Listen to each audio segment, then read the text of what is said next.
find the reading for the first word in Luke, the Apostle, chapter 23. And we start where the presiding bishop ended, verse 32, and we end with verse 34. Luke 23, verse 32 to verse 34. Two others also, who were criminals, were led away to be put to death with him. When they came to the place that is called the Skull, they crucified Jesus there with the criminals, one on his right and one on his left. Then Jesus said, "Father, forgive them, for they do not know what they are doing." Let us pray.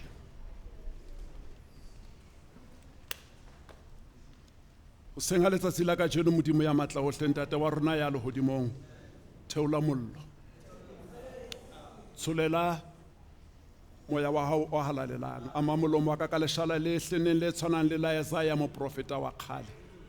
Bula dipelo tsa rona modimo hore mmoho jwalo ka phutheho re utlwe efangedi ya hao ditaba tse molemo, mme re phele ho ya ka tsona ka Kriste Jesu morena wa rona. Amen.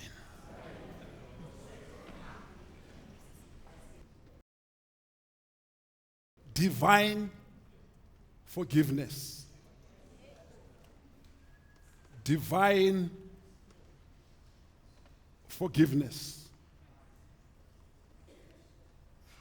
Project Crucifixion is going according to schedule. All the elements of the project are on target. Everybody who is participating in this project is working according to specification. As he hangs up in the air, everything is according to plan. The hands have been nailed, the feet have been nailed. He has been pierced, but there is only one default. One default. They forgot to close and sellotape his mouth. The only instrument for our salvation at this moment, for we are people of the word. And so he speaks. Father, forgive them, for they do not know what they are doing. The first word, my dear brothers and sisters of our Lord Jesus Christ, is a lesson on what we can call radical divine forgiveness. We receive this lesson within the context of a culture of vengeance, where revenge is the only sensible thing, where the Pharisaic law teaches an eye for an eye and a tooth for a tooth. We receive this message at a time where flexing muscles and settling scores is the only rational thing to do. Jesus practically demonstrates to us what a prayer of intercession is. A prayer of intercession is a prayer on behalf of others. It is a prayer that is focused away from the self, despite the circumstances one is facing. Jesus is fully aware of his pain and suffering, and yet he deflects. He takes the attention and the focus away from the self to others as he prays. Father, forgive them, for they do not know what they are doing. Jesus is not only praying and pleading for people who have reflected and found themselves in the wrong and have repented. Jesus is not pleading and praying after the event. These are people who are not remorseful. These are perpetrators who are already in the process of carrying out the elements of the project crucifixion. They do this with a sense of arrogance and a sense of triumphalism. Jesus pleads and intervenes on behalf of the people who were in the process of killing and persecuting him. Judas is already run, but is being prayed for his contribution, little contribution in betrayal. Peter is not at the foot of the cross, but is included for his denial. The Pharisees for their manipulation and their scheming. Caiaphas and Herod for their conspirational alliance. Pilate for his failure to stand for the truth. The wavering crowds who have been shouting, yesterday they were saying Hosanna, and today they are saying crucify him. The soldiers who are meticulously carrying out the plan as they insult and mock and torture him. The fellow prisoners and criminals who is mocking and tormenting him, all are included in the prayer. This prayer of intercession comes not after the crucifixion and Jesus has been healed. No. It does not have the luxury and the privilege of hindsight where Jesus has recovered and the only thing he can do is after recovering praying for them. Jesus is praying for his persecutors and murderers in the middle of the act. Jesus is praying and calling for pardon in the midst of the continued hurt and pain. Father, forgive them, for they do not know what they are doing. Since the presiding bishop has located us within the legal fraternity, allow me to pursue that. Jesus goes on to plead for what those in the legal sphere and fraternity would call mitigation. Mitigation is an action of reducing and moderating the severity and the intensity of something that is wrong. Jesus' mitigation for this whole bunch and what the legal, as they wanted to charge those in Marikana, apply what is called common purpose. They collectively together do not know what they are doing. Jesus chooses to ignore what in the law they refer as aggravating circumstances. There are aggravating circumstances here. Aggravating circumstances refers to the factors that makes the offense worse and more serious. You see, here at Calvary, there is enough evidence on aggravating circumstances. You know why? They are still at the crime scene. There is no need for the police to come later and cordon off the crime scene. They still have the exhibits. The spear is still here.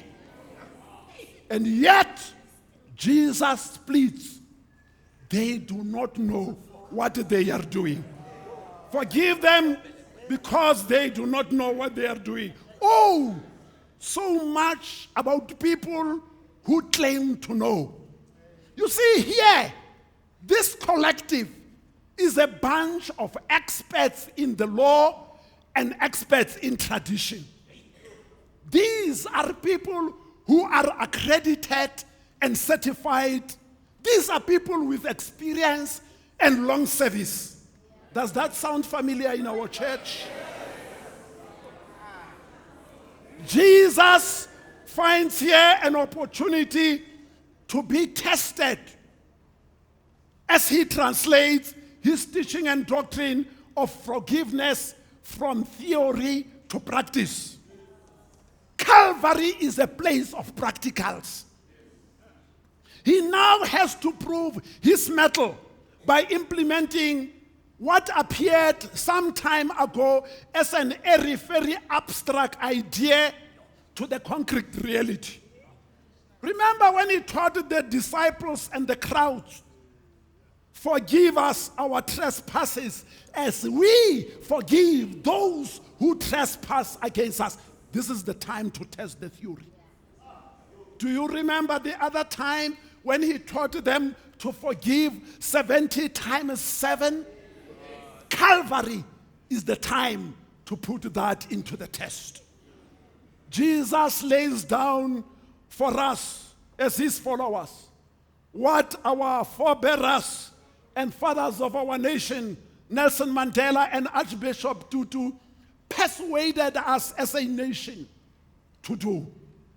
They persuaded us to forgive without any basis. And I want to repeat, because this is radical divine forgiveness. To forgive without basis. To offer a radical amnesty without going beyond what the TRC is about, beyond full disclosure. Jesus prays for the perpetrators and he pleads to God that their arrogance and aggression are only outcomes of ignorance and failure to know. They cannot differentiate right from wrong. There are some who are guilty of the sin of commission, those who are active in doing as they seek to impress those in authority. But there are also others who are guilty of the sin of omission. They are guilty of closing their eyes and burying their heads in the sand. Yes, in the Western Cape and in our country, there are those who are raping and abusing our people, our women and our children. And many of us try to distinguish and distance ourselves from them because we are not perpetrators. And yet when the crunch time comes, we are nowhere to be seen. And we are guilty with the sin of omission. These are people who prefer the convenience of being safe and not rocking the boat as they claim. These are good men and women who do not want to stand for truth and justice. These are people who are pawns and instruments in the hands of the faceless wicked leaders. Father, forgive them. Forgive them. You see, Jesus applies a dominant phenomenon of our time. Jesus is the one who is wronged and persecuted. However, he calls on God to forgive.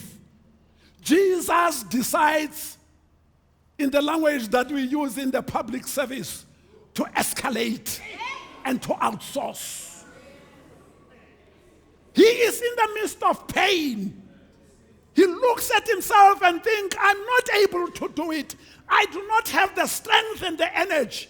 All that I can do is to escalate and to outsource forgiveness from the Father.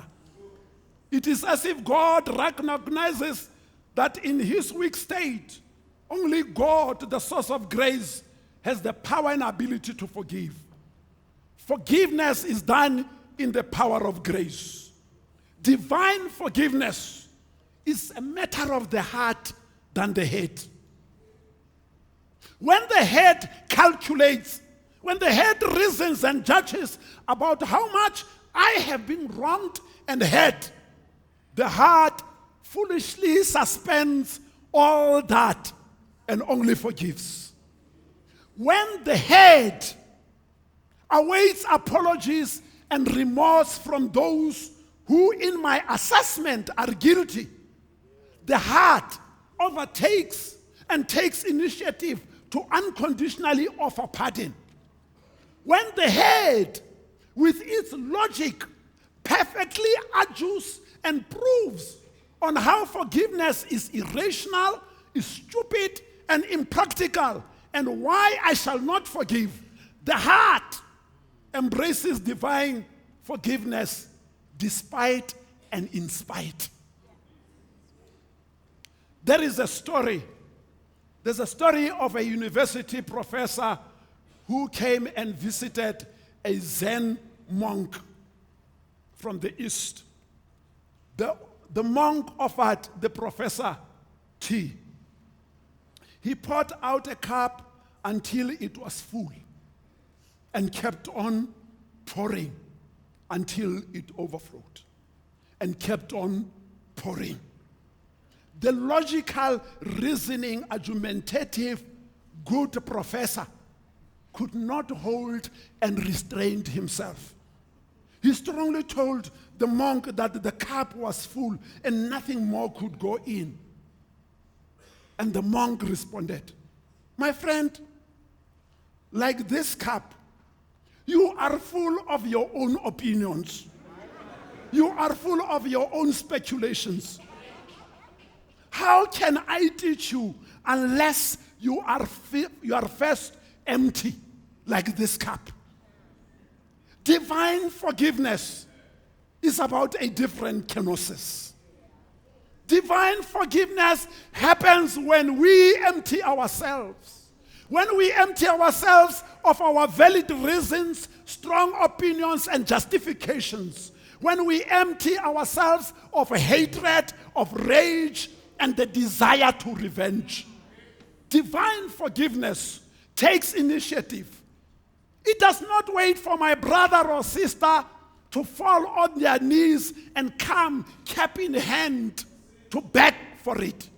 No, divine forgiveness targets especially those who, in my own opinion, would be disqualified and are undeserving.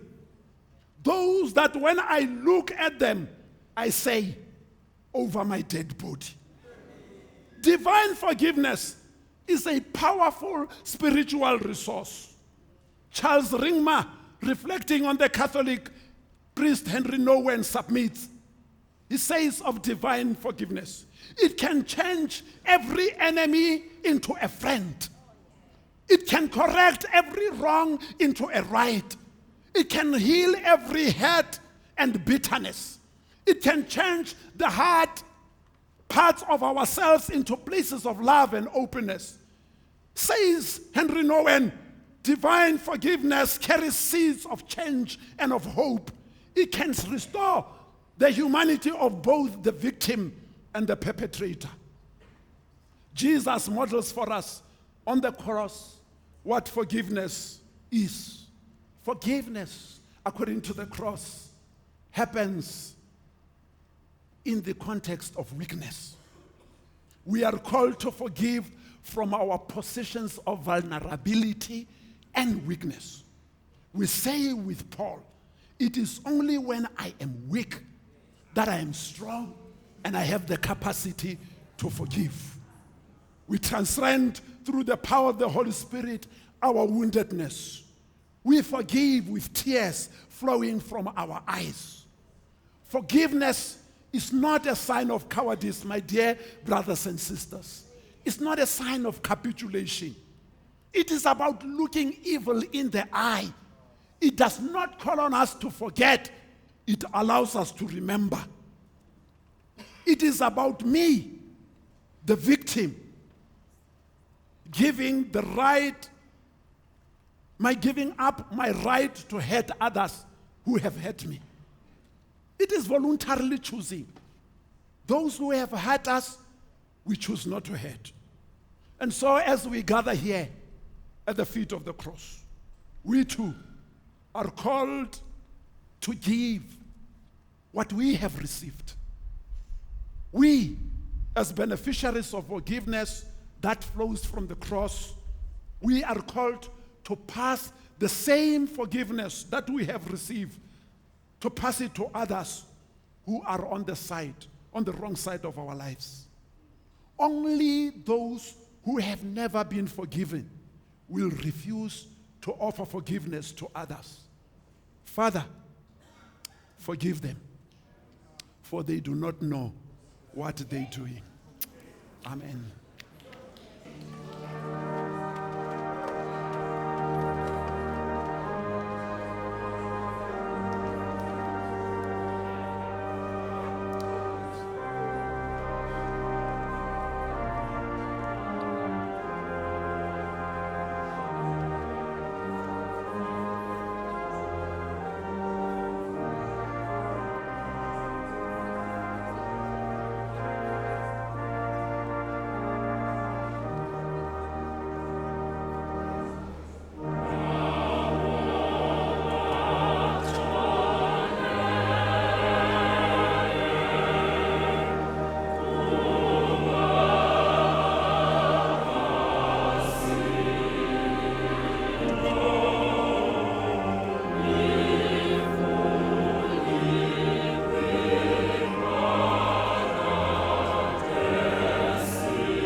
We listen to God as He speaks to us through the same book that has been read this morning, Luke the Evangelist, chapter 23. We read from verse 39 to verse 43. One of the criminals hanging beside him scoffed, "So you are the Messiah, are you? Prove it by saving yourself and us too, while you are at it." But the other criminal protested, "Don't you even fear God? When we are dying, we deserve to die for our evil deeds. But this man hasn't done one thing wrong." Then he said, "Jesus, remember me when you come into your kingdom." And Jesus replied, "Today you will be with me in paradise." Today you will be with me in paradise. We are still standing on the hill of Calvary. And Calvary has always been known as a place of three crosses. There is a cross this side, there is a cross this side, and there is a cross in the middle. Each of these crosses tell a story. It's different people who are hanging on the cross. And they have different stories. They come from different backgrounds.